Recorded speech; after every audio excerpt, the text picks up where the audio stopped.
Let's talk about anchoring. Anchoring is huge for me when I come in and coach with a team or an organization or even with an individual. Let me tell you what I mean when I'm talking about anchoring. If you've watched any of the other communication that we've had up until this point, I've talked about bias and blind spot. Here's why just talking about bias and blind spot is not enough. It's not enough because everything that we think with regards to culture work needs to be anchored, and it needs to be anchored into mission, vision, and value. Everything needs to be anchored into mission, vision, and value.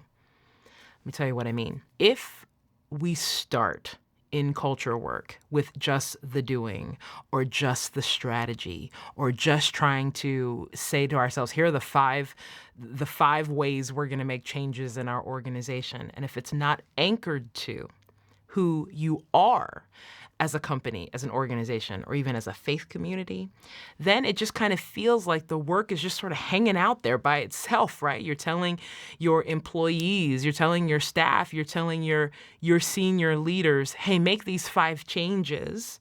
And they're not anchored to anything that is related to your organization or your life. So you always need to start with the anchoring of what is the vision? What is the vision that we are trying to get across? What is the vision of who we are trying to become? Whether that be in our organization or in our individual life. Who do we want to be? What do we see into the future? What is that vision? And if we want to be a multicultural organization or have a multicultural life, we need to name it. Look at my face. Let me say it again. You need to name it. Don't make assumptions that if you just use a couple of flowery words that people will kind of, get the coding of we're a place for all people. No. You need to name it. If you want to be a multicultural organization, you need to name it. Say it in your vision statement. Say it. Have it written on the wall somewhere. Make sure that you are communicating what the vision is. The second thing is, what is the mission? That is now connected to the strategy. What is it that you're trying to accomplish? And I want to encourage you, particularly if you're starting to take just your first steps in culture work here, is that be very careful not to look at every other organization or every other person's life or some church down the street or some synagogue down the street or some other nonprofit organization and become an identity theft. Do you know what I mean by that? What I mean is, don't look at everybody else around you and then just pick someone else's identity and then call it your own. Figure out what is clear and what is true for your organization, for your life, for you as a person.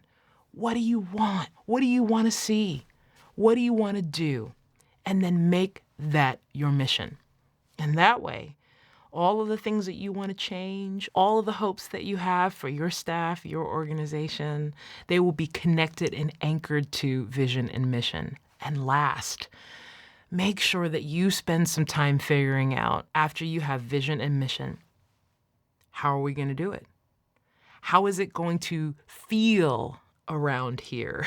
What are the things that are going to make sense to us? What are the things that are going to make us feel something as we're doing this work? Maybe your work is centered in something like joy. Maybe it's centered in honor. Maybe it's centered in curiosity. Maybe it's centered in appreciation or empowerment or lifting up. What are the words that you will choose to create this beautiful, new, multicultural world that you are moving forward in? You need to know that you get to make the choice.